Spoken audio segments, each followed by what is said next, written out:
Forbidden History: How the Book of Romans Changed Christianity Forever. Picture this. A single letter, written nearly 2,000 years ago, sits in a Roman prison cell. The author's hands are chained, his future uncertain. Yet as he writes, he has no idea he's crafting words that will topple empires, spark revolutions, and reshape the very foundation of human belief. This isn't just any letter. This is the Book of Romans. And what you're about to discover will challenge everything you thought you knew about early Christianity.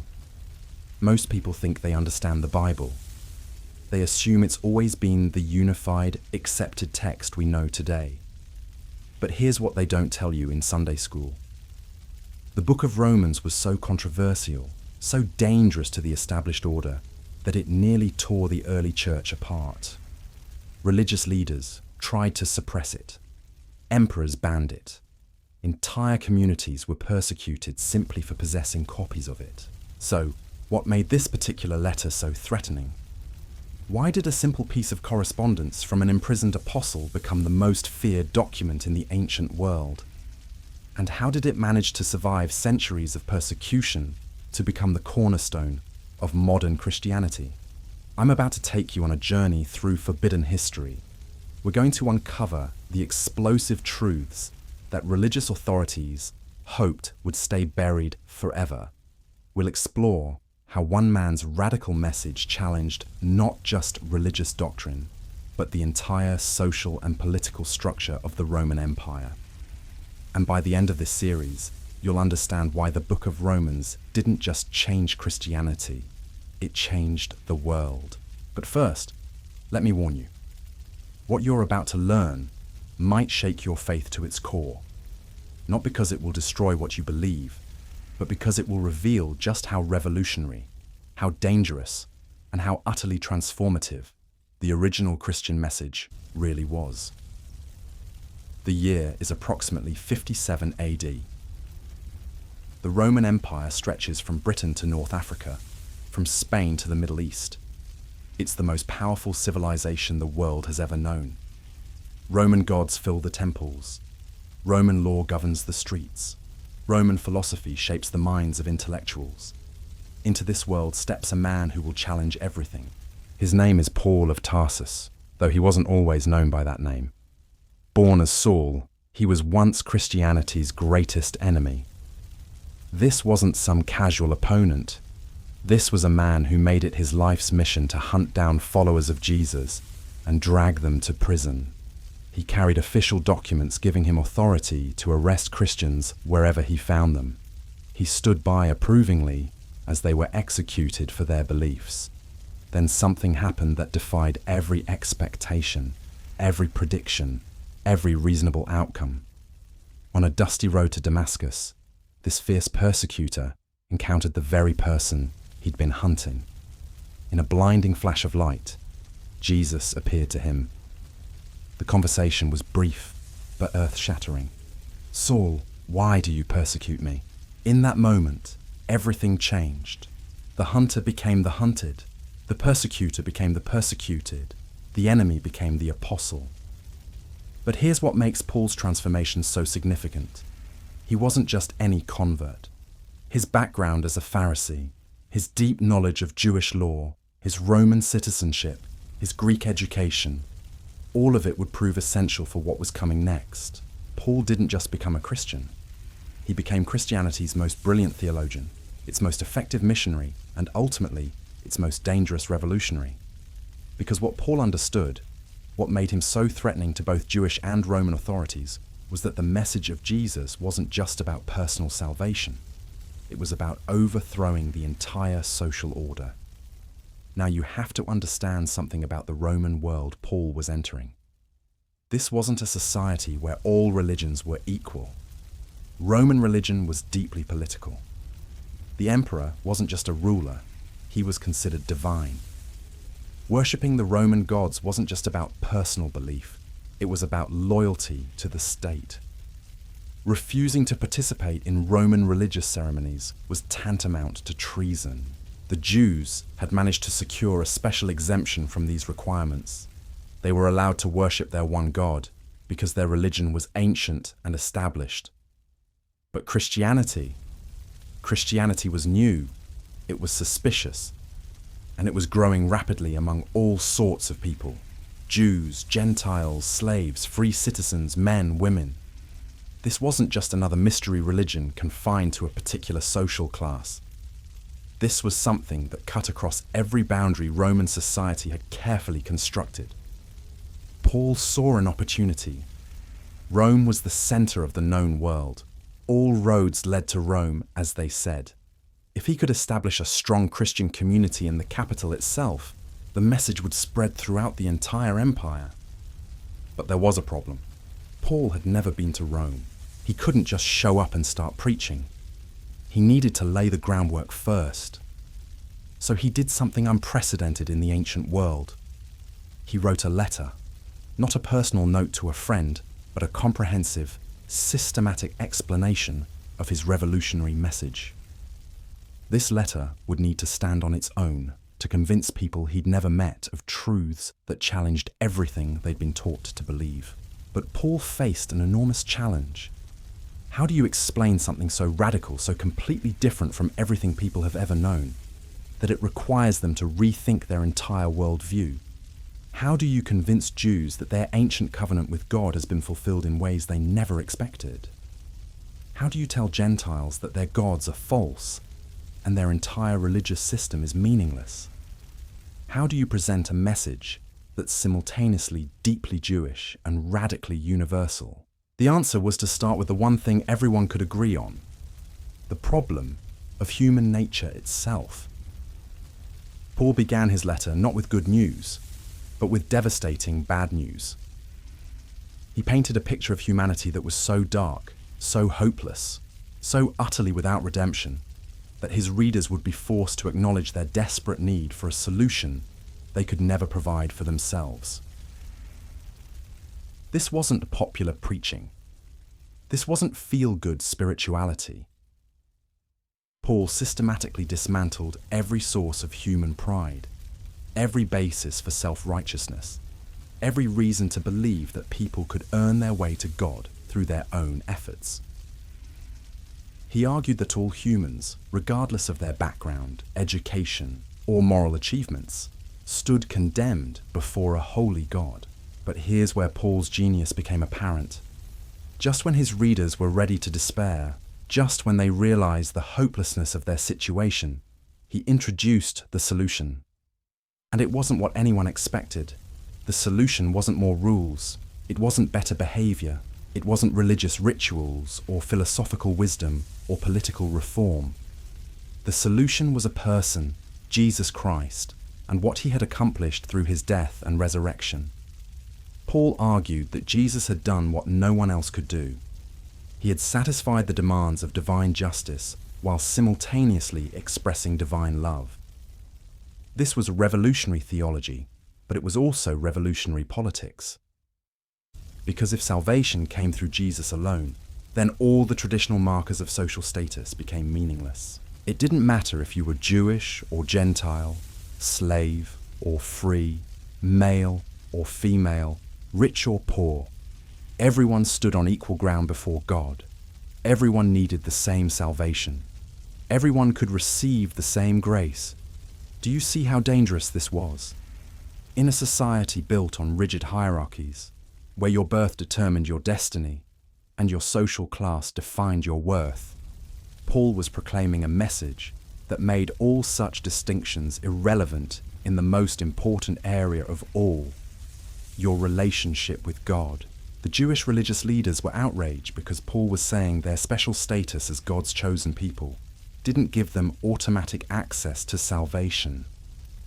The Roman authorities were threatened because Paul was proclaiming allegiance to a king named Jesus, who superseded all earthly rulers.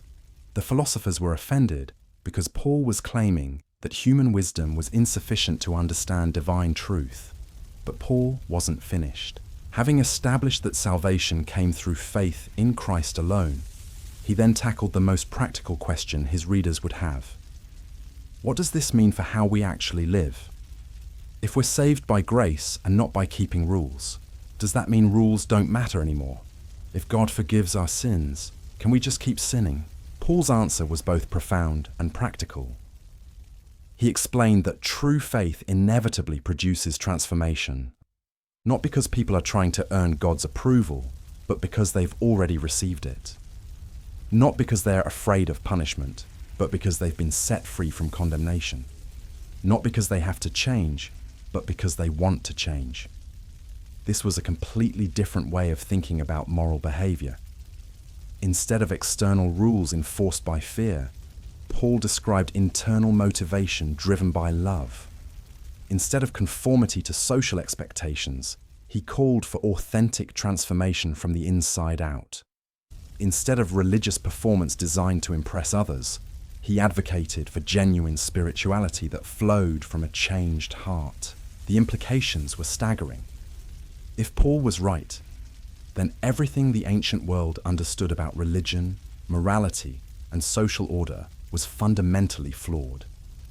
The elaborate system of temples and priests and sacrifices that kept Roman society functioning was unnecessary. The complex legal code that governed Jewish life was insufficient. The philosophical systems that guided Greek thinking were inadequate. Paul was essentially saying that God had done an end run around all human institutions and systems. He had provided a way of salvation that bypassed religious authorities, transcended cultural boundaries, and made every person directly accountable to him alone.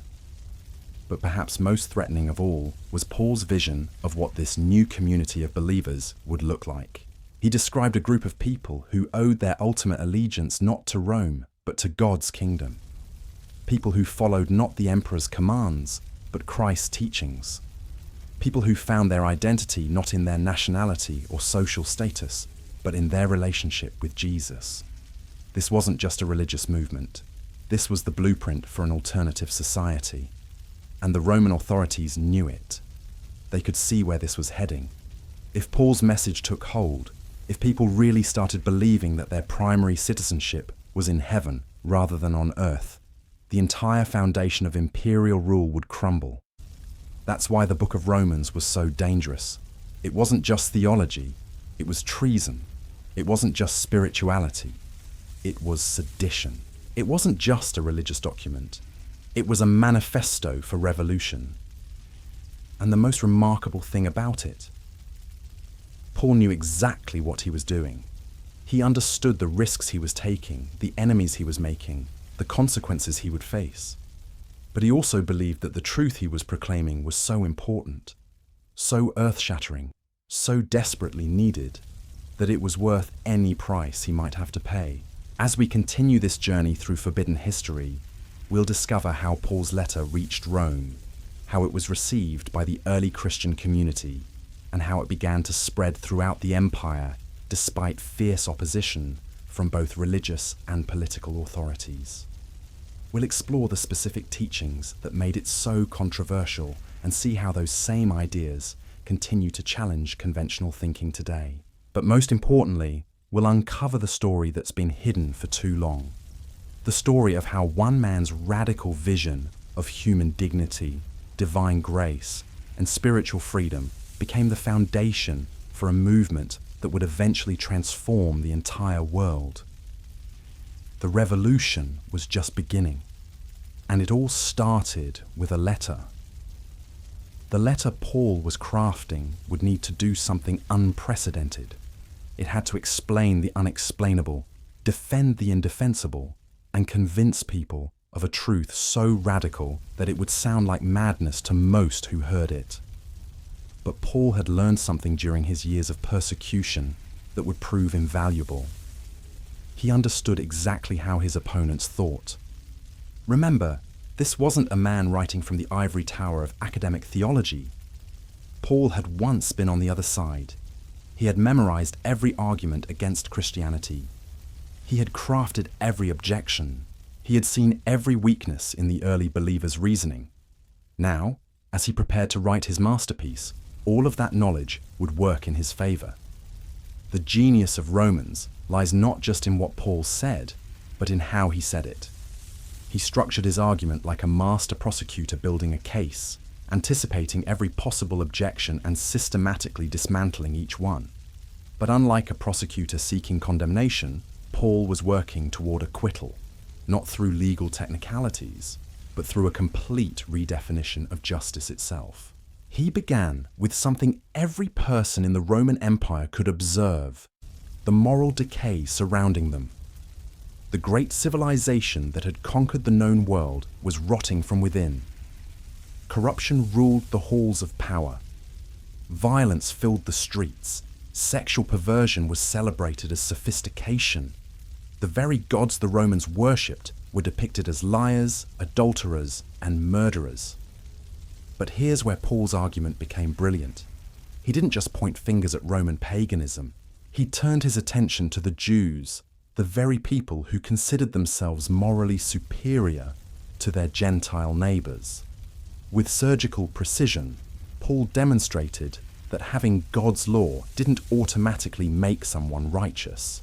In fact, it often made their condemnation worse because they knew what was right but chose to do wrong anyway. This was dangerous territory.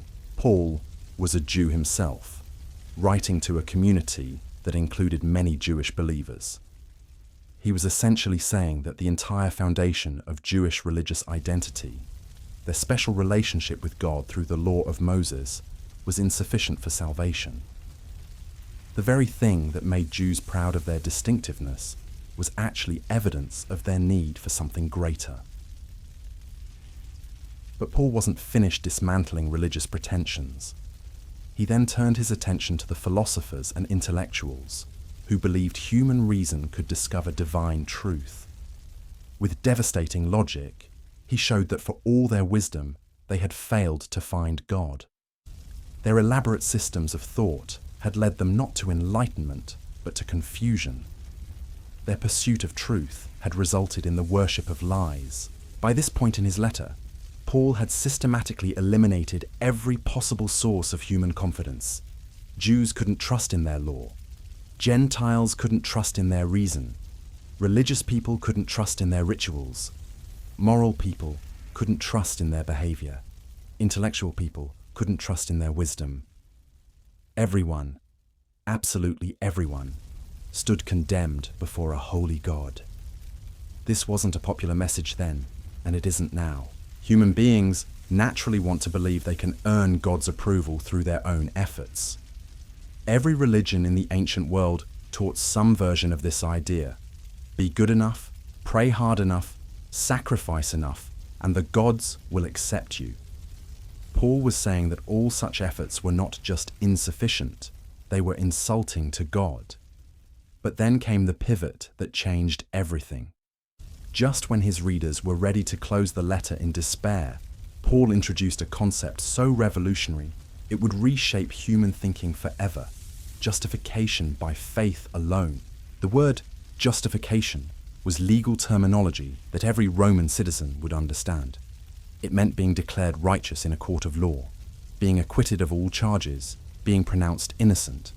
But Paul wasn't talking about earthly courts with their corrupt judges and bribed witnesses. He was talking about the ultimate court, where God himself served as judge. And here's what made Paul's message so shocking. He claimed that God was willing to declare guilty people innocent, not because they had somehow become righteous, but because someone else had taken their punishment.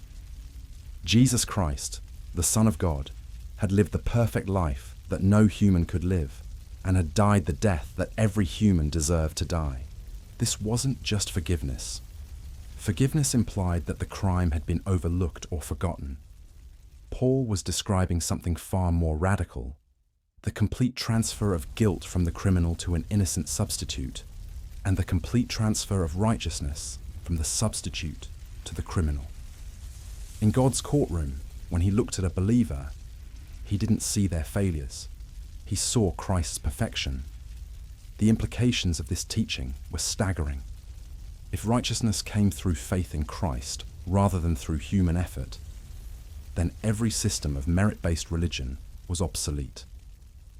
The elaborate temple ceremonies that generated enormous wealth for the priestly class became unnecessary. The complex legal traditions that gave certain groups special status became meaningless. The philosophical schools that promised wisdom to those who could afford their fees became irrelevant. Paul was essentially declaring that God had made salvation available to everyone on exactly the same terms. Faith in Jesus Christ.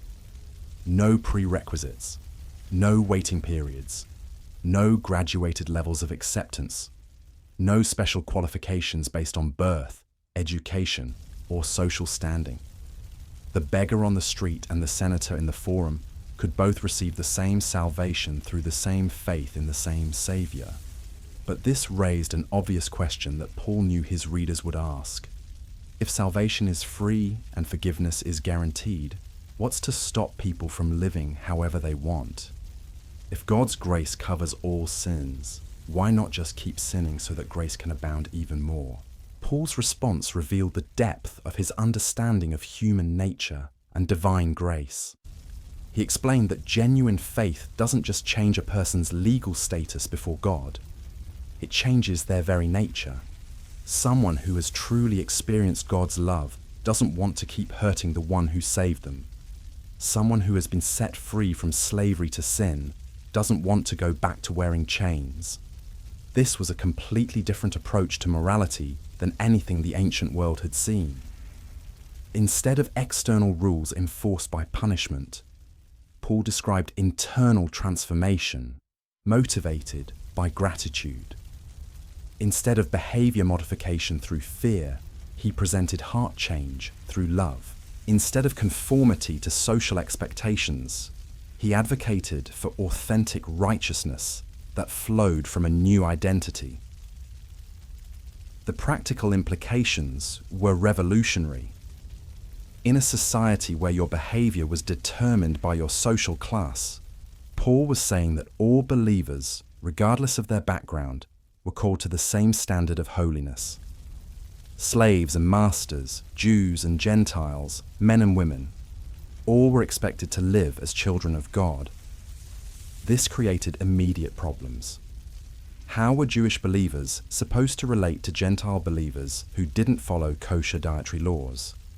How were Gentile believers supposed to understand Jewish holy days and customs?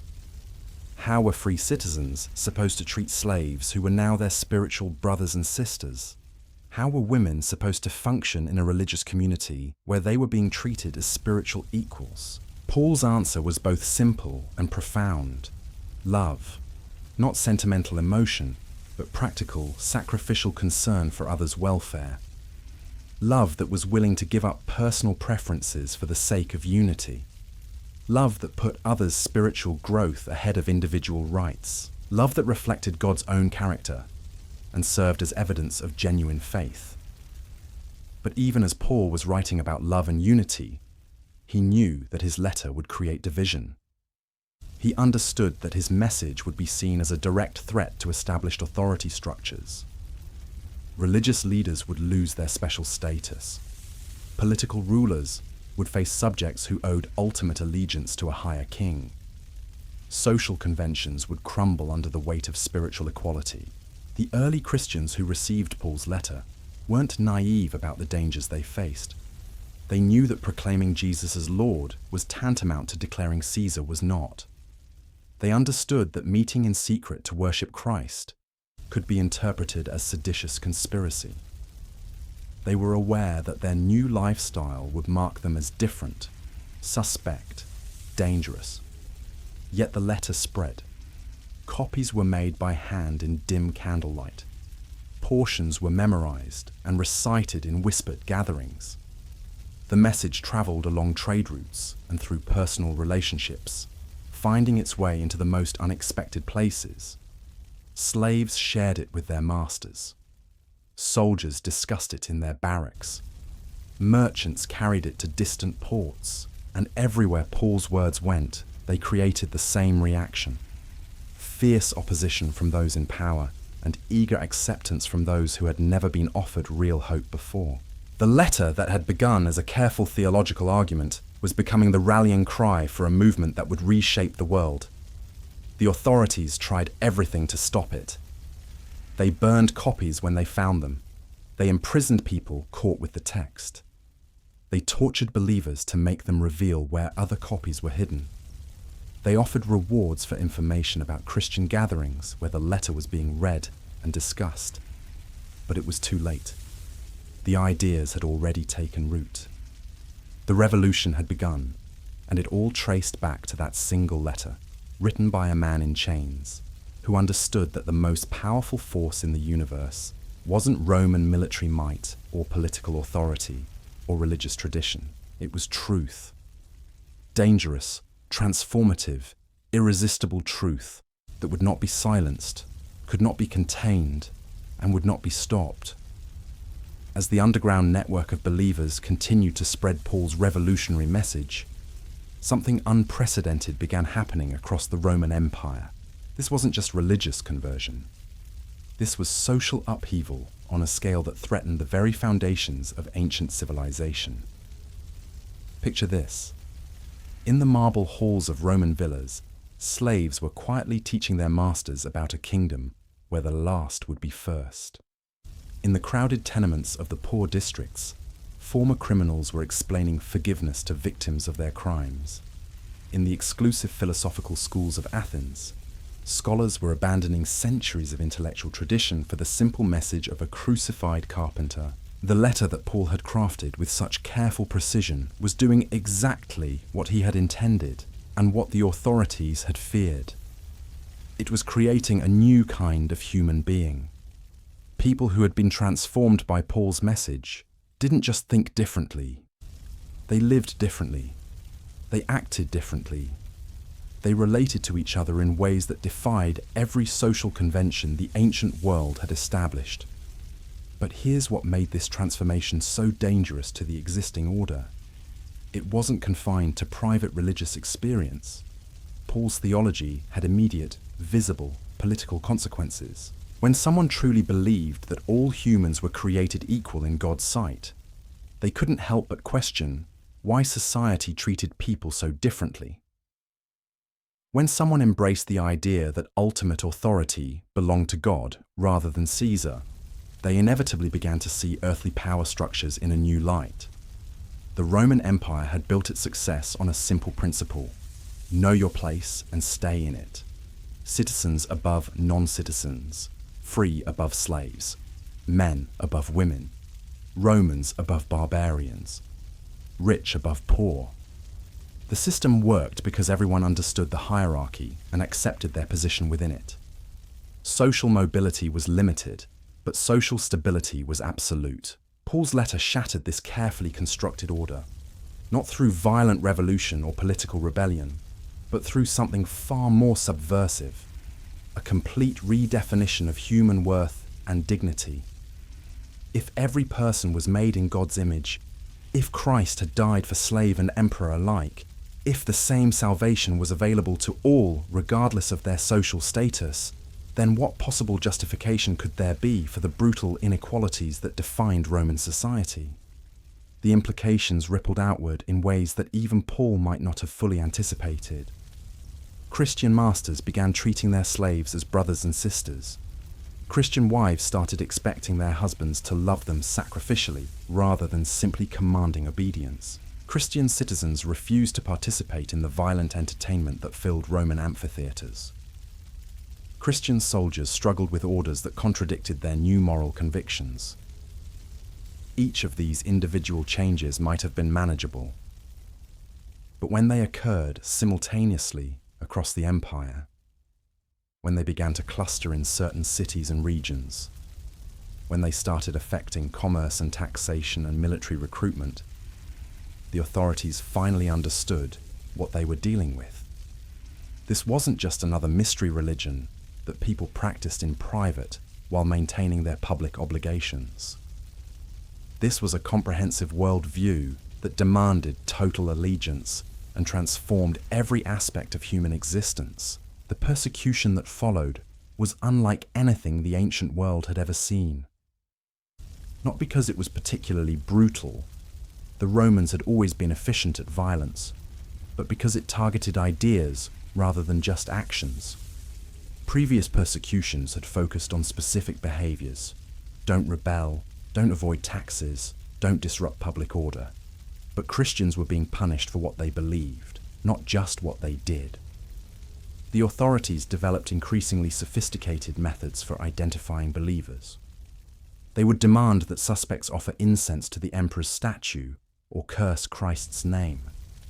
They would torture prisoners not just for information about other Christians, but for copies of their writings, especially Paul's letters. They understood intuitively that these texts were more dangerous than any weapon, more subversive than any conspiracy. Yet the more they tried to suppress Paul's message, the more it spread. Martyrdom only validated the truth Christians were proclaiming.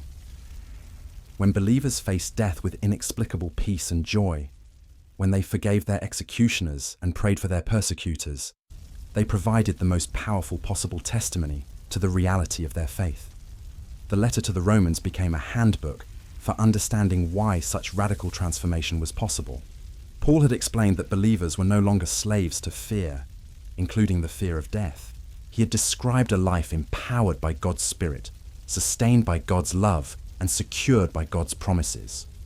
When people read these words and then saw them lived out in the arena, the intellectual argument became viscerally compelling.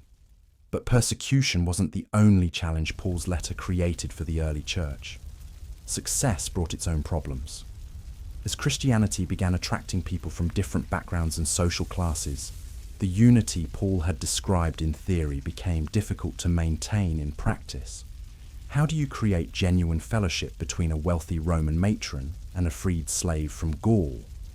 How do you reconcile a Jewish believer who still observes dietary laws with a Gentile convert who sees such restrictions as unnecessary? Paul had anticipated these tensions in his letter, but living them out proved more complicated than his careful theological explanations might have suggested. The Roman Church became a laboratory for testing whether Paul's vision of radical equality could actually work in practice. The results were mixed, messy, and ultimately transformative. Some believers struggled with the implications of their new faith.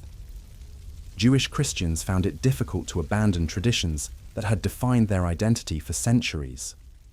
Gentile Christians sometimes used their freedom in Christ as an excuse for moral laxity.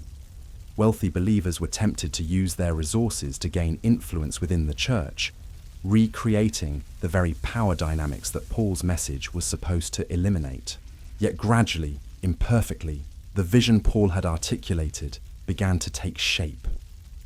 House churches emerged where former enemies worshipped together. Care networks developed that crossed all social boundaries.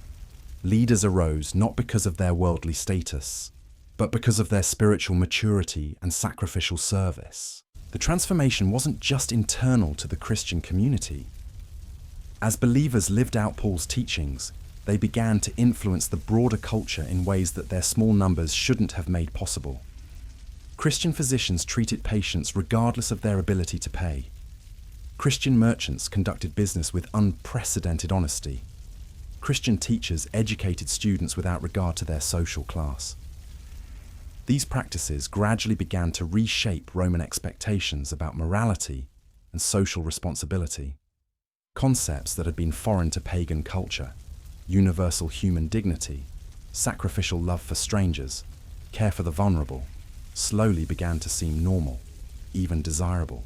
The revolution Paul had launched through his letter was occurring not through conquest, but through conversion, not through force, but through example.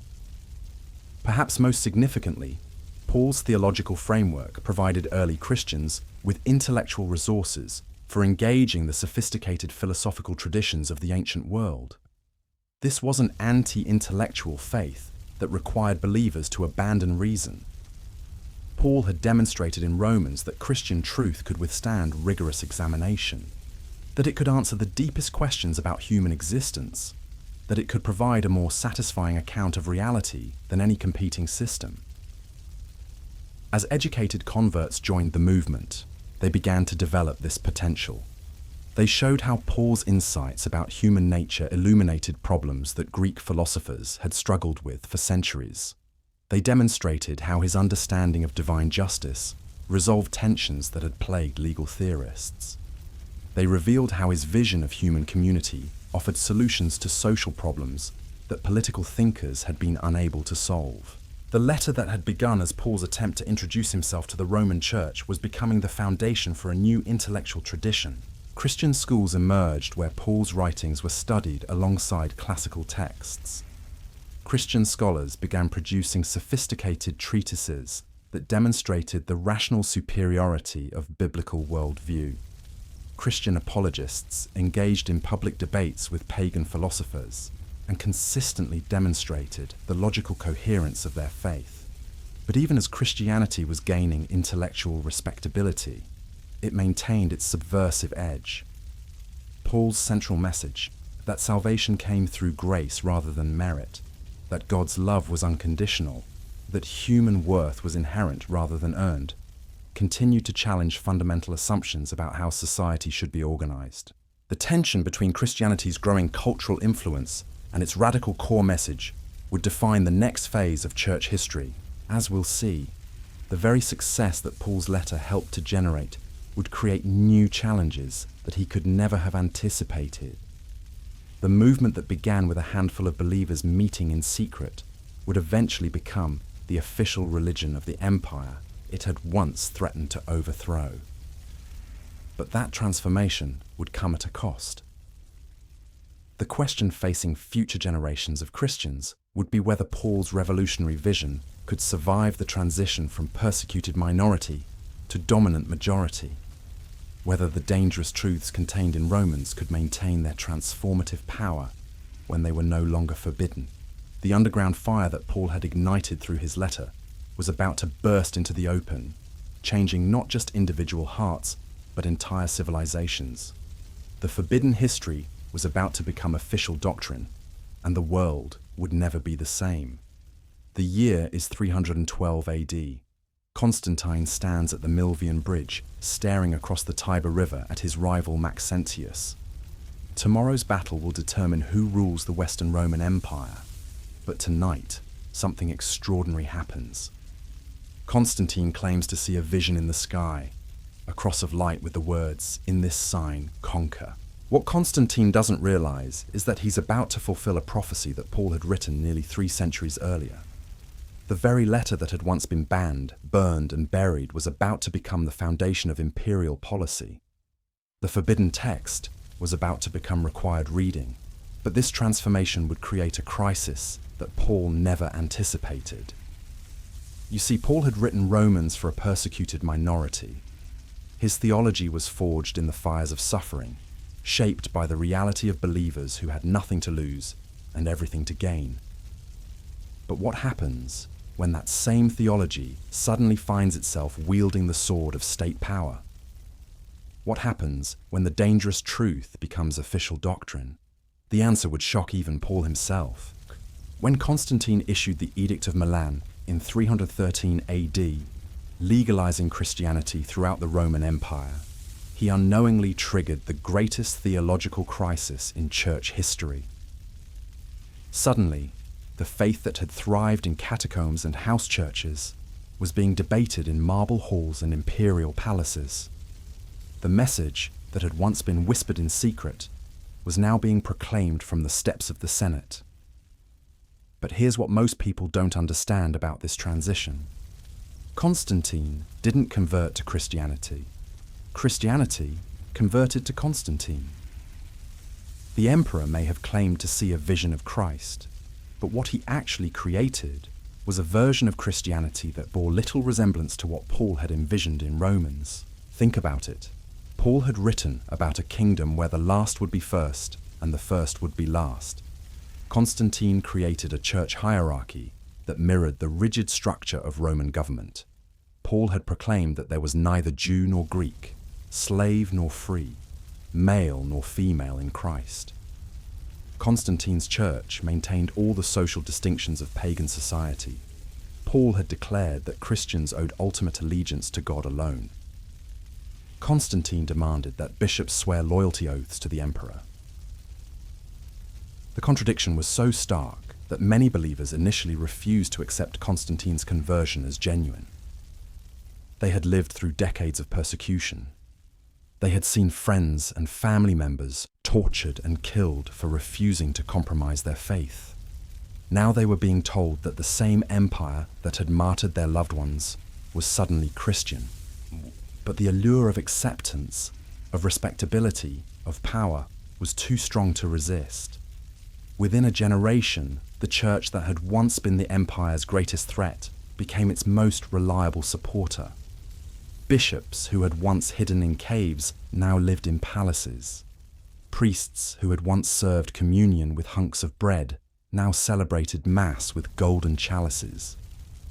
Congregations that had once met in secret now filled massive basilicas built with imperial funds. Yet beneath this veneer of success, something essential was being lost. The revolutionary edge that had made Paul's letter so dangerous was being systematically blunted. The parts of Romans that challenged authority were downplayed. The passages that proclaimed radical equality were reinterpreted. The verses that demanded sacrificial love were spiritualized beyond recognition. This wasn't accidental. Constantine and his advisors understood perfectly well that Paul's original message was incompatible with imperial rule. You can't build an empire on the principle that all authority comes from God when you're claiming divine authority for yourself. You can't maintain social order based on the idea that the poor and oppressed have special favor with heaven. You can't run a military based on the command to love your enemies. So they did what every political regime does when confronted with inconvenient truth. They co-opted it. They took Paul's language and gave it new meanings. They kept Paul's concepts, but changed their content. They preserved Paul's letter, but buried its revolutionary message under layers of institutional interpretation. The process was gradual, almost imperceptible. It began with small compromises, reasonable accommodations to the realities of imperial governance. Christian soldiers were told they could serve in the army as long as they prayed before battle. Christian judges were assured they could impose death sentences as long as they showed mercy when possible. Christian merchants were permitted to charge interest as long as they gave generously to the church. Each compromise seemed minor in isolation, but collectively, they represented a fundamental transformation of what it meant to be a follower of Christ. The radical discipleship that Paul had described in Romans was being replaced by a comfortable respectability that posed no threat to the established order. The most tragic part of this transformation was how it affected the very people Paul had been most concerned about: the poor, the oppressed, the marginalized. In the original Christian communities, these were the people who experienced the most dramatic transformation. Slaves found dignity, women found voice, outcasts found belonging. The gospel Paul proclaimed in Romans was literally good news for those whom society had written off. But in Constantine's church, the opposite began to happen. The wealthy and powerful found ways to use their new faith to justify their privilege. The poor were told that their suffering was God's will, and that their reward would come in the next life. Social inequalities that Paul's letter had challenged were now being defended as part of God's mysterious plan. This wasn't what Constantine intended necessarily. He genuinely seemed to believe that Christianity would strengthen the empire by providing moral foundation for Roman law and social order. He may have thought he was doing Paul a favor by giving his message imperial backing. But the result was a Christianity that Paul would barely have recognized. The most striking example of this transformation can be seen in how the church began to interpret Paul's teaching about government authority in Romans 13. Paul had written that believers should respect governing authorities because all authority ultimately comes from God. He was encouraging a persecuted minority to avoid unnecessary conflict with the state while maintaining their primary allegiance to Christ. But once Christianity became the official religion, this passage was used to justify absolute obedience to Christian emperors. Any criticism of imperial policy was branded as rebellion against God. Any challenge to social hierarchy was condemned as sinful pride. The text that Paul had written to encourage persecuted believers became a tool for suppressing dissent. The irony was breathtaking. The very letter that had once been banned for being too dangerous to the social order was now being used to enforce that same social order. The message that had once liberated slaves was now being used to keep them in chains. The truth that had once comforted the oppressed was now being used to justify their oppression. But Paul's revolutionary message couldn't be completely contained, even by imperial decree. Throughout the centuries that followed, there were always those who read Romans with fresh eyes and rediscovered its radical implications. Monks in medieval monasteries found in Paul's words a call to abandon worldly wealth and power. Reformers in the Renaissance used Paul's theology to challenge corrupt church practices. Revolutionaries in later centuries drew on Paul's vision of human equality to demand social justice. Each time someone encountered Paul's original message, the same pattern repeated. Initial shock at how different it was from what they had been taught, followed by excitement at its liberating potential, followed by fierce opposition from those who benefited from the status quo. The most dramatic example of this cycle occurred in the early 16th century when an unknown German monk named Martin Luther began studying Romans in detail. What he discovered there would shatter the religious unity of Europe and launch the Protestant Reformation. But Luther's story reveals both the power and the limitations of trying to recover Paul's original message after centuries of institutional interpretation. Luther was initially motivated by a personal crisis. He had devoted his life to serving God through the medieval church's system of good works, penance, and religious observance. But the harder he tried to earn God's approval, the more aware he became of his own sinfulness. He was tormented by the gap between God's holiness and his own moral failures. Then he encountered Paul's teaching about justification by faith in Romans. Suddenly, everything changed. Luther realized that he had been trying to earn something that was freely given, attempting to achieve something that had already been accomplished by Christ. The relief was overwhelming. The guilt that had plagued him for years simply vanished, but Luther's personal transformation quickly became a theological revolution. If salvation really came through faith alone, as Paul clearly taught in Romans, then what was the purpose of the elaborate sacramental system that the medieval church had developed?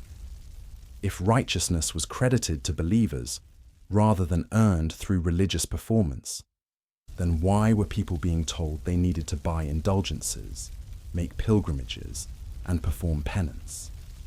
Luther began to see that the church had fallen into the same trap that Paul had warned against in Romans. It had turned the gospel back into a system of works righteousness.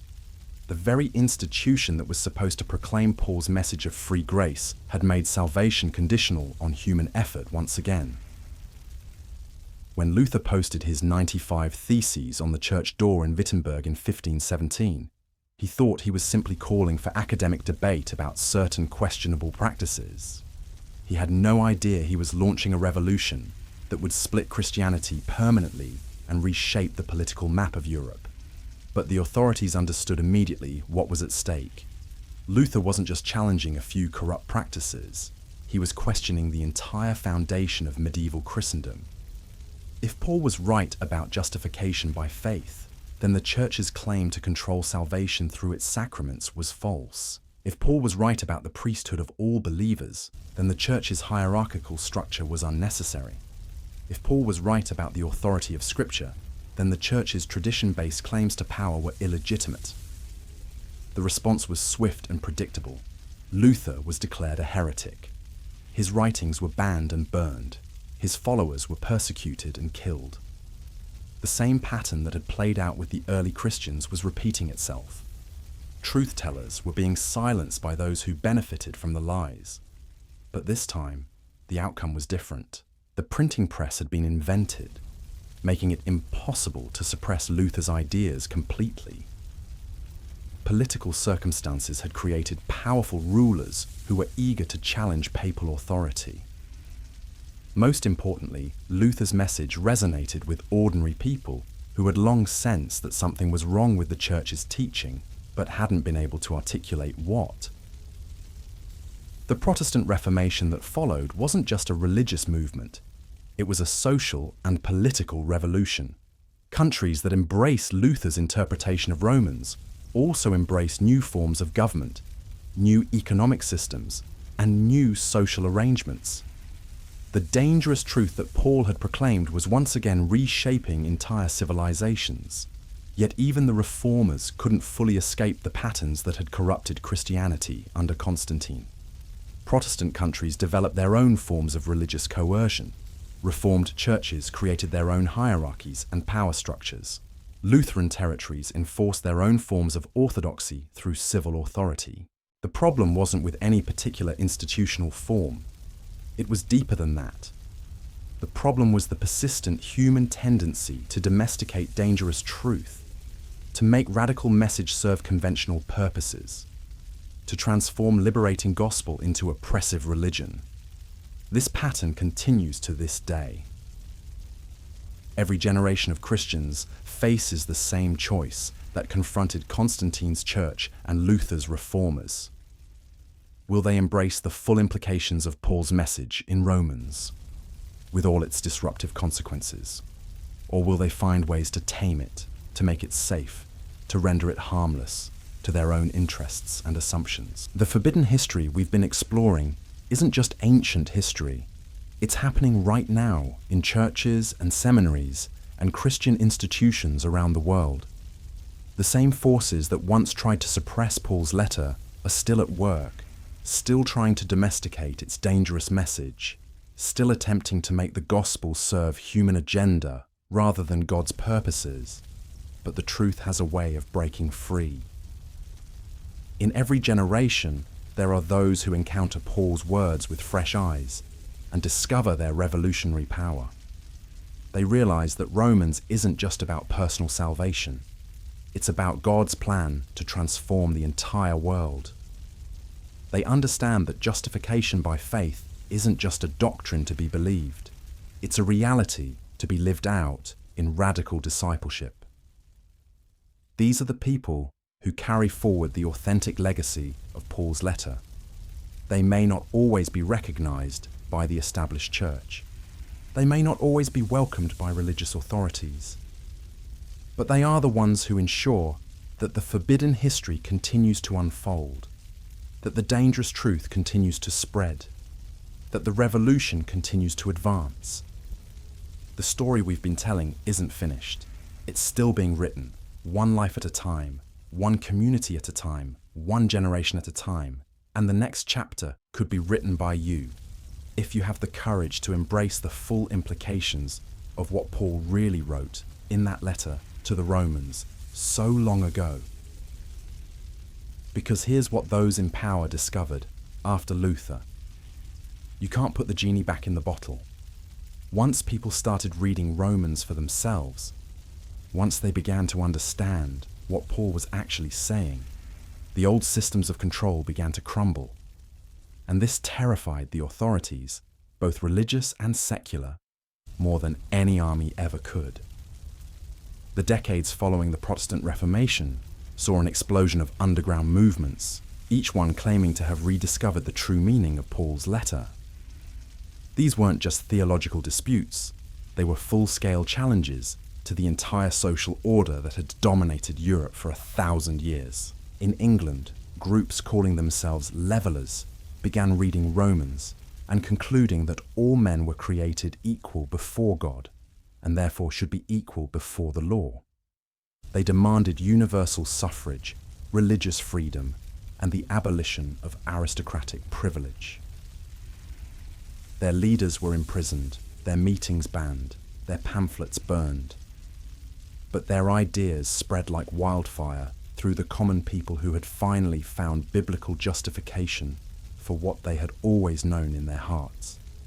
The system was rigged against them. Across the Channel in Germany, peasant revolts erupted as ordinary people read Paul's words about spiritual freedom and began to wonder why they shouldn't have political freedom as well. The established churches, both Catholic and Protestant, rushed to condemn these uprisings.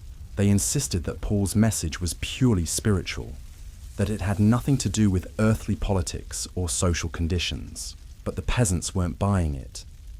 They had read Romans themselves. They could see that Paul's vision of a new humanity couldn't be confined to Sunday morning services. If Christ had truly broken down the barriers between Jew and Gentile, slave and free, then how could the church justify maintaining barriers between noble and commoner, clergy and laity, rich and poor? The answer, of course, was that it couldn't. Not honestly. So instead, the authorities did what they had always done. They used force to suppress what they couldn't refute with argument. Thousands of peasants were slaughtered. Their leaders were executed. Their copies of the Bible, including Paul's dangerous letter, were confiscated and destroyed. Yet still the ideas spread. Because Paul hadn't just written a theological treatise, he had articulated something that resonated with the deepest human longings for dignity, meaning, and justice. Every attempt to suppress his message only proved its power. Every persecution only validated its truth. By the 17th century, these dangerous ideas had crossed the Atlantic. The Puritan settlers who landed on the shores of New England carried with them not just their Bibles, but a revolutionary understanding of what those Bibles actually taught. They believed that Paul's vision of a covenant community could be realized on earth, that his teachings about spiritual equality could be translated into political practice. This wasn't the sanitized Christianity that had made peace with empire. This was the original, dangerous faith that Paul had described in Romans, a faith that demanded everything from its adherents and promised to transform everything it touched. The early American colonies became laboratories for testing whether Paul's radical vision could actually work in practice. The results were mixed, often contradictory. The same people who proclaimed that all men were created equal in God's sight also owned slaves. The same communities that championed religious freedom also persecuted those who disagreed with their interpretations. The same leaders who quoted Paul's teachings about spiritual liberty also established civil governments that enforced religious conformity. Yet something was different about this American experiment. For the first time since Constantine, a society was being built on principles that Paul would have recognized, not perfectly, not consistently, but genuinely. The idea that government derived its authority from the consent of the governed, rather than from divine appointment of rulers, was pure Romans. The notion that individual conscience must be respected even when it contradicted majority opinion was straight from Paul's teaching about Christian liberty. Most importantly, the American revolutionaries understood something that had been forgotten for centuries. Paul's message was inherently anti-imperial. When they declared their independence from Britain, they weren't just rejecting political control. They were embracing the theological principle that ultimate authority belongs to God alone, not to any earthly ruler. The Declaration of Independence, with its bold assertion that all men are created equal and endowed by their Creator with certain unalienable rights, was essentially a political translation of Paul's theology. The Constitution, with its careful separation of powers and protection of individual conscience, reflected Paul's understanding that human nature was too fallen to be trusted with absolute authority. But even as these revolutionary ideas were being enshrined in law, powerful forces were working to domesticate them once again. The same pattern that had corrupted Christianity under Constantine began repeating itself in the New World. The dangerous truths that had inspired revolution were gradually being transformed into comfortable civil religion. Churches that had once challenged authority began blessing it. Preachers who had once proclaimed radical equality began justifying inequality. Theologians who had once emphasized spiritual transformation began focusing on social respectability. Paul's letter, which had once been too dangerous to possess, was now being used to support the very systems it had originally been written to challenge. The most glaring example of this corruption was how American Christians dealt with slavery. Here was an institution that violated every principle Paul had articulated in Romans. It denied the equal dignity of human beings. It contradicted the spiritual unity of believers. It perpetuated the very kind of oppression that Paul's gospel was supposed to eliminate. Yet rather than confronting this obvious contradiction, most American churches found ways to rationalize it. They developed elaborate theological arguments for why Paul's teachings about equality didn't apply to earthly relationships. They insisted that spiritual freedom was compatible with physical bondage. They even claimed that slavery was part of God's plan for bringing Africans to Christian faith. This intellectual contortion required ignoring vast portions of Romans while emphasizing others out of context. It meant reading Paul's letter through the lens of economic and political interests, rather than allowing his message to challenge those interests. It represented exactly the kind of compromise that had corrupted Christianity throughout its history. But once again, Paul's authentic voice couldn't be completely silenced. In the slave quarters and hidden churches of the antebellum South, African Americans discovered in Romans a message of liberation that their masters had tried to hide from them. They read about God's justice, about the equal worth of all people, about the promise that suffering would ultimately be redeemed. When they sang spirituals about the promised land, they weren't just thinking about heaven. They were expressing faith in Paul's vision of a world transformed by divine justice. When they prayed for freedom, they were claiming the spiritual liberty that Paul had proclaimed was every believer's birthright. When they endured unspeakable cruelty with dignity and hope, they were living out the radical discipleship that Paul had described in his letter. The abolition movement that eventually emerged was fundamentally a theological movement. Its leaders, both black and white, found in Romans the intellectual and spiritual resources they needed to challenge the greatest evil of their time. They understood that you couldn't truly embrace Paul's message while accepting human slavery. The two were simply incompatible. Frederick Douglass, himself a slave who had learned to read by studying the Bible, articulated this truth with devastating clarity. He pointed out that the same scripture that masters used to justify slavery actually condemned it in the strongest possible terms. He showed how Paul's teaching about the unity of all believers in Christ made racial oppression both illogical and ungodly. When the Civil War finally came, it was fought not just over political and economic issues, but over competing interpretations of Paul's letter. The Confederacy claimed that Romans supported their hierarchical vision of society, where some people were naturally superior to others. The Union countered that Paul's message demanded the equality and freedom of all people.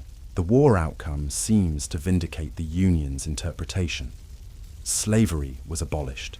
Civil rights were protected by constitutional amendment. The American experiment in implementing Paul's vision appeared to be back on track, but the victory was incomplete. The same forces that had corrupted Christianity under Constantine, that had domesticated the Reformation, that had rationalized slavery, simply found new ways to neutralize Paul's dangerous message. Legal equality was undermined by economic inequality. Political freedom was constrained by social prejudice. Spiritual unity was subverted by denominational division. By the early 20th century, American Christianity had largely made peace with the dominant culture. Once again, churches blessed American military interventions abroad.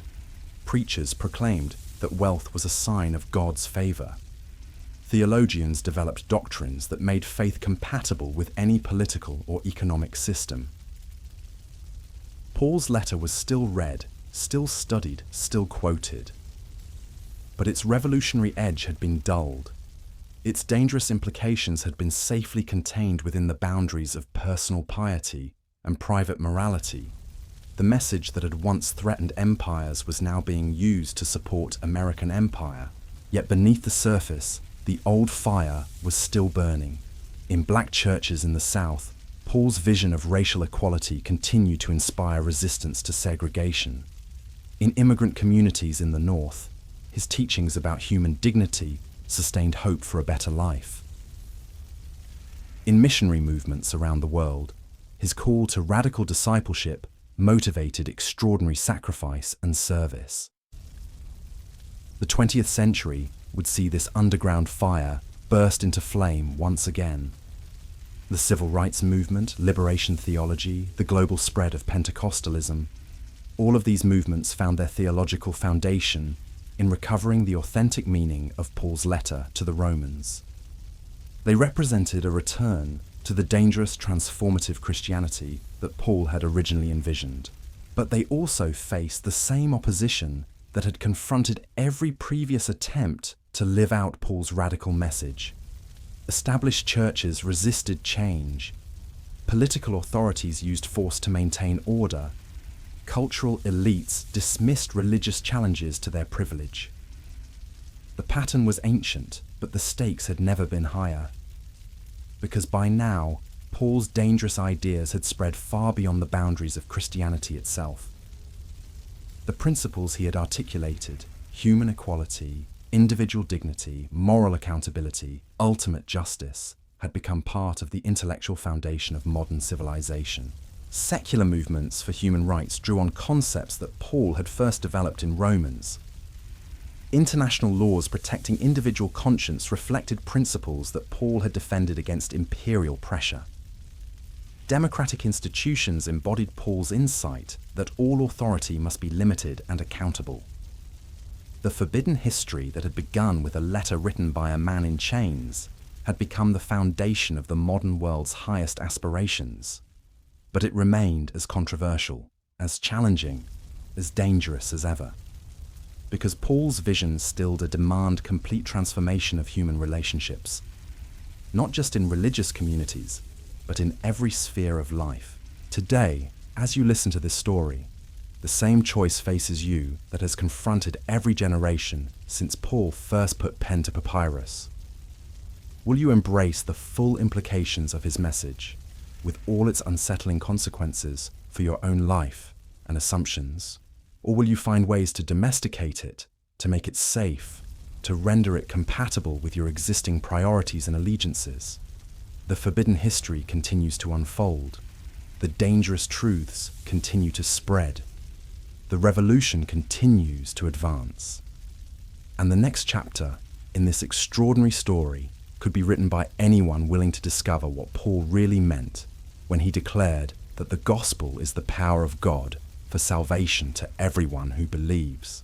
The letter that once threatened to overthrow the Roman Empire is still threatening to overthrow whatever empire you've built in your own heart. The question is, are you brave enough to let it? The answer to that question would determine not just the fate of individual believers, but the trajectory of human civilization itself. Because by the dawn of the 21st century, something unprecedented was happening. The very institutions that had spent centuries trying to contain Paul's message were beginning to crumble under the weight of their own contradictions. Think about it. The medieval church that had turned Paul's gospel of grace into a system of works righteousness was hemorrhaging members who could read Romans for themselves. The state churches that had used Paul's teachings to justify political authority were losing relevance in societies that questioned all authority. The comfortable Christianity that had made peace with wealth and power was being challenged by believers who took Paul's call to radical discipleship seriously. But this wasn't just happening in traditionally Christian societies. Paul's dangerous ideas were spreading into cultures that had never heard of Jesus, carried not by missionaries, but by the inexorable logic of human dignity and equality that his letter had first articulated. In communist China, underground house churches were discovering in Romans a message of spiritual freedom that no totalitarian government could crush. In Islamic nations, secret believers found in Paul's words a hope that transcended the fear imposed by religious authorities. In secular Europe, young people disillusioned with materialism encountered in Paul's vision of transformed humanity an alternative to nihilistic despair. Each of these discoveries followed the same pattern that had repeated throughout history. First came the shock of recognition. This wasn't the sanitized Christianity they had heard about in school or seen caricatured in media. This was something raw, powerful, transformative. Then came the excitement of possibility. If Paul was right, then everything could change. Finally came the inevitable opposition from those whose power depended on maintaining the status quo. But there was something different about this latest wave of discovery. For the first time in history, Paul's letter could be read by ordinary people in their own languages without depending on institutional gatekeepers. The printing press had made this possible centuries earlier, but now the internet made it global and instantaneous. A farmer in rural Kenya could read the same translation of Romans that was being studied by a professor in Cambridge. A factory worker in China could access the same commentaries that were available to seminary students in America. A teenage girl in Saudi Arabia could download the same digital Bible that was being used by pastors in London. This democratization of access to Paul's letter created possibilities that would have seemed impossible to earlier generations. People who had been told that they needed priests or pastors or professors to explain what Romans meant could now read it for themselves and reach their own conclusions. The dangerous truth that authorities had tried to control for centuries was suddenly available to anyone with an internet connection. The results were predictable. All around the world, people began rediscovering the radical implications of Paul's message that had been buried under centuries of institutional interpretation. They realized that Romans wasn't just about getting to heaven when you died. It was about bringing heaven to earth while you lived. They understood that justification by faith wasn't just a doctrine to believe. It was a revolutionary principle that challenged every form of human oppression. In Latin America, liberation theologians found in Paul's letter a divine mandate for social justice that superseded any human authority. They pointed to passages where Paul described God's special concern for the poor and oppressed. They highlighted verses where he condemned the wealthy who ignored the suffering of their neighbors. They emphasized his vision of a community where resources were shared according to need rather than accumulated according to greed. The response from established authorities was swift and predictable. Conservative church leaders condemned liberation theology as a dangerous distortion of the gospel. Right-wing politicians denounced liberation theologians as communist agitators. Wealthy elites funded counter-movements that promoted a more individualistic interpretation of Paul's message. But the genie was out of the bottle. Once ordinary people had read Romans for themselves, they couldn't unsee what Paul had actually written. They couldn't unknow that God's justice demanded more than personal piety. They couldn't unfeel the conviction that following Christ meant challenging the systems that kept the poor in poverty while the rich grew richer. Similar awakenings were happening in other contexts around the world. In South Africa, Christians reading Romans during the apartheid era couldn't reconcile Paul's vision of racial unity with the government's policy of racial separation. Black theologians like Desmond Tutu and Alan Bosak found in Paul's letter the theological foundation for resisting white supremacy. They showed how Paul's teaching about the unity of all believers in Christ made apartheid not just politically wrong, but theologically heretical. White Christians who took Paul's message seriously were forced to choose between their racial privilege and their religious convictions. Some, like Bias Norde, chose to stand with the oppressed and faced ostracism from their own communities. Others found ways to compartmentalize their faith, keeping Paul's spiritual message separate from their political practices. But the contradiction couldn't be maintained indefinitely. The same gospel that had undermined slavery in America eventually undermined apartheid in South Africa. The same theological principles that had challenged racial hierarchy in one context challenged it in another.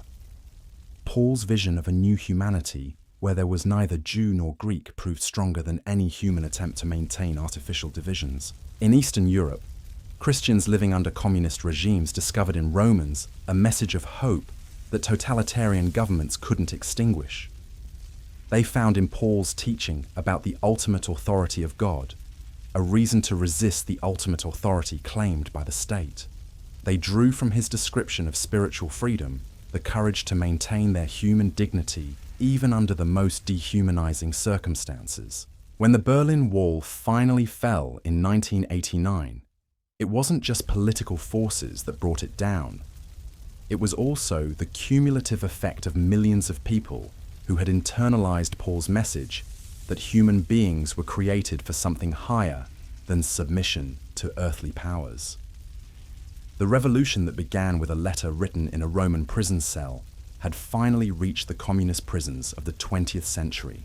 But perhaps the most significant development of this era was what happened in the United States itself. The country that had been founded on principles derived from Paul's letter was being forced to confront how far it had drifted from those principles. The civil rights movement of the 1950s and 1960s was fundamentally a theological movement led by Christians who had rediscovered the radical implications of Paul's message. Martin Luther King Jr. didn't just quote Romans in his sermons, he lived out its vision of beloved community in his activism. He understood that Paul's teaching about the equal dignity of all people demanded not just spiritual equality, but social, political, and economic equality as well. King's famous letter from Birmingham jail was a direct descendant of Paul's letter to the Romans. Like Paul, King was writing from prison to fellow believers who questioned his methods. Like Paul, he was explaining why the gospel demanded action that seemed dangerous to those comfortable with the status quo. Like Paul, he was articulating a vision of God's justice that transcended human institutions and challenged human assumptions. The response to King's message followed the same pattern that had greeted Paul's letter throughout history. Religious authorities urged moderation and patience. Political leaders counseled law and order. Cultural elites dismissed the movement as a threat to social stability. But King understood something that his opponents had forgotten. Paul's gospel was inherently destabilizing to any society built on injustice. You couldn't truly embrace the message of Romans while accepting racial segregation. You couldn't claim to follow Paul's teaching while denying equal rights to fellow believers. You couldn't proclaim justification by faith while justifying discrimination based on skin color. The civil rights movement succeeded not just because it was politically shrewd or morally compelling, but because it was theologically irrefutable. When white Christians read Paul's words about the unity of believers and then looked at the segregated churches around them, the contradiction became impossible to ignore. When they heard Paul's teaching about God's impartiality and then witnessed the partiality of American society, their consciences were convicted. Yet even this victory was incomplete. The legal barriers to equality were removed, but the deeper structures of injustice remained. Economic inequality persisted. Educational disparities continued. Social prejudices endured. The same forces that had always worked to domesticate Paul's dangerous message found new ways to contain its revolutionary implications. By the late 20th century, American Christianity had largely retreated from the social implications of Paul's letter. Conservative churches emphasized personal salvation while ignoring systemic injustice. Liberal churches focused on social action while downplaying spiritual transformation. Both missed the integrated vision that Paul had articulated, where individual conversion and social revolution were two sides of the same gospel coin.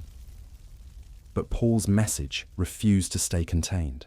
In the global South, where Christianity was experiencing explosive growth, believers were discovering Romans with fresh eyes, unclouded by centuries of Western theological tradition. They read Paul's words about God's bias toward the poor and oppressed, and found in them a gospel that spoke directly to their circumstances. In China, House church leaders like Wang Yi found in Romans a theological foundation for resisting government attempts to control religious expression. They understood that Paul's teaching about the ultimate authority of God meant that no earthly power could legitimately dictate matters of conscience. When they were imprisoned for their faith, they followed Paul's example of using their suffering as a platform for proclaiming the gospel. In Nigeria, theologians like Sam Adeyemi discovered in Paul's letter resources for addressing the prosperity gospel that was sweeping across Africa. They showed how Paul's teaching about contentment and his example of voluntary poverty contradicted the message that God wanted all believers to be wealthy. They emphasized Paul's call to sacrificial love as an alternative to the selfish materialism that masqueraded as faith.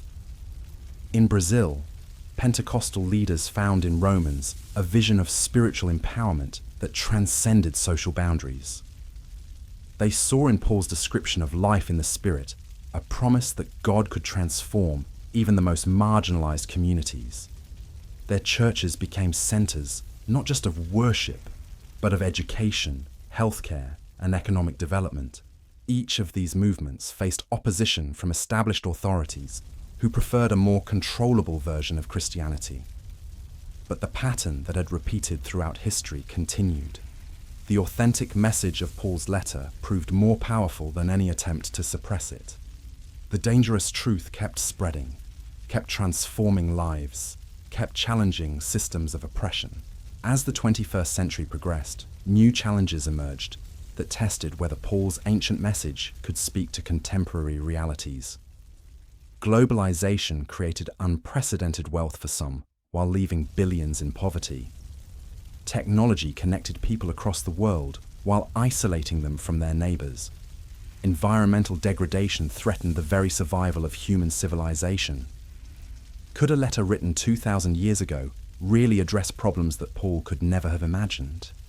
The answer was being discovered by a new generation of believers who approached Romans not as a museum piece, but as a living document with contemporary relevance. Environmental activists found in Paul's teaching about creation's groaning under the weight of human sin a theological framework for addressing climate change.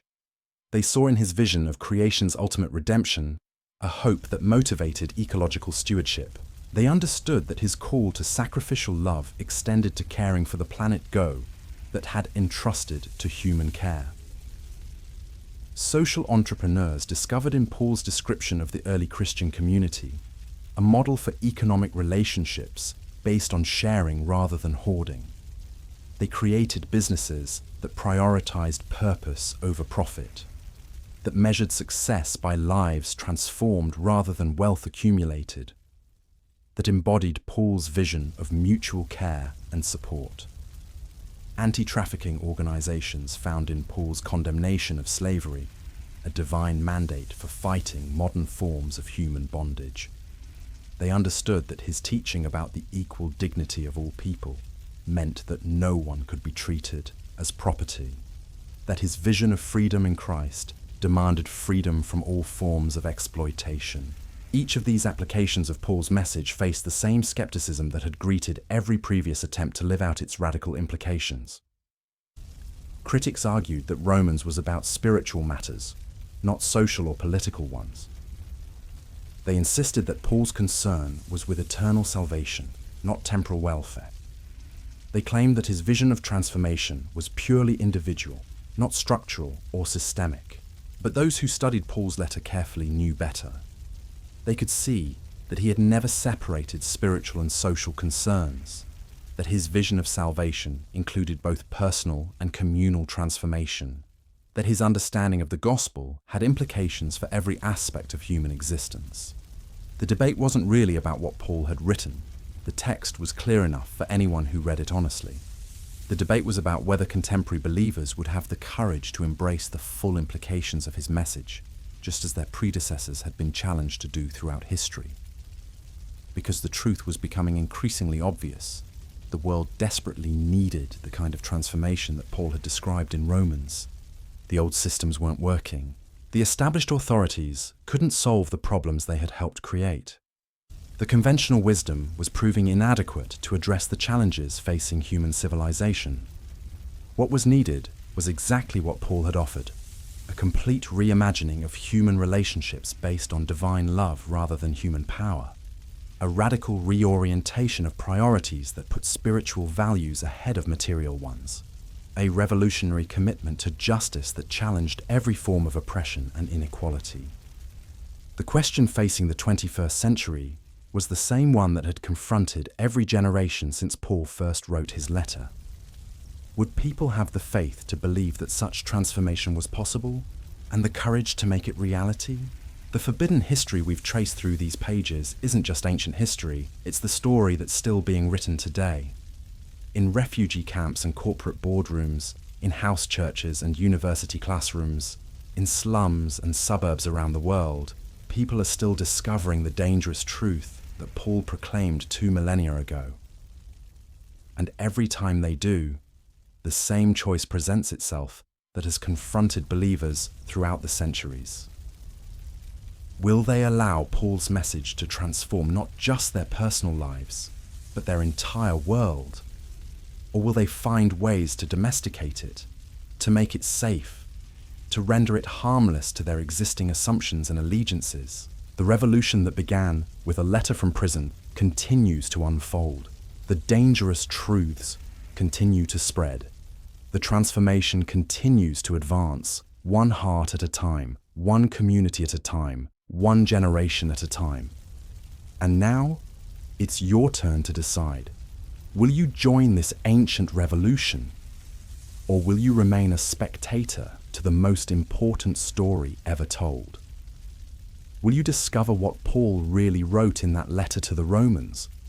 Or will you settle for the sanitized version that poses no threat to your comfortable life? The forbidden history awaits your answer.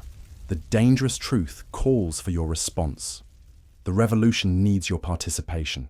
The choice, as always, is yours. But choose carefully.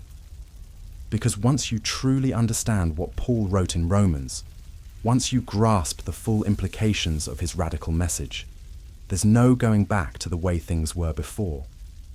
The truth that has been transforming the world for 2,000 years is waiting to transform you as well. And that transformation might be the most dangerous thing of all. Because here's what happens when that transformation takes hold. When someone truly grasps the revolutionary core of Paul's message, they become dangerous in ways that earthly powers can never fully control or predict. Throughout history, the most feared enemies of oppressive regimes haven't been armies or weapons or political movements. They've been individuals who understood that their ultimate allegiance belonged to something higher than any human authority. These were people who had internalized Paul's teaching, that there is a kingdom that supersedes every earthly kingdom, a law that trumps every human law, a judge whose verdict matters more than any court's decision. This is why totalitarian governments have always targeted religious believers first. Not because faith makes people passive, quite the opposite. True faith, the kind Paul described in Romans, makes people impossible to control through conventional means. You can threaten someone with prison, but they've already died to self. You can promise them wealth and power, but they've already found treasure in heaven. You can try to shame them into conformity, but they've been justified by God himself. The communist regimes of the 20th century learned this lesson the hard way. They assumed that economic pressure and social ostracism would be enough to eliminate religious belief. They were confident that scientific materialism would eventually replace what they saw as primitive superstition. They had no idea they were fighting against an idea that had already survived the Roman Empire, the medieval church, the Renaissance, the Reformation, the Enlightenment, and every other attempt to either co-opt it or crush it. In the Soviet gulags, Christian prisoners became the backbone of resistance, not through violent rebellion, but through their refusal to let their captors break their spirits. They shared their meager rations with weaker prisoners. They conducted secret worship services in frozen barracks. They maintained hope when hope seemed impossible. Their guards, products of an atheistic system, couldn't understand where this strength came from. They had never encountered people who truly believed they were already free, regardless of their physical circumstances. Alexander Solzhenitsyn captured this mystery in his writings about the Gulag experience. He described how communist ideology, for all its supposed scientific rigor, proved powerless against the simple faith of believers who had internalized Paul's message. These prisoners possessed something that couldn't be taken away, something that grew stronger under persecution rather than weaker. The same pattern played out in China during the Cultural Revolution. Red Guards, who had been trained to destroy every trace of traditional culture, discovered that Christianity wasn't traditional, it was revolutionary. The more they tried to eliminate it, the more it spread. House churches multiplied underground. Believers memorized entire books of the Bible, including Romans, so that no amount of book burning could erase the dangerous ideas. When Mao's regime finally collapsed and China began opening to the outside world, observers were stunned to discover that Christianity hadn't just survived the persecution, it had exploded in growth. The very forces that were supposed to eliminate Paul's message had instead purified and strengthened it. The comfortable, institutional Christianity of the West paled in comparison to the vibrant, costly faith that had emerged from decades of suffering. But perhaps the most striking example of this pattern occurred in Eastern Europe during the final years of the Cold War. By the 1980s, communist governments had grown weary of persecuting believers. They had tried everything: imprisonment, torture, economic pressure, social isolation, and nothing had worked.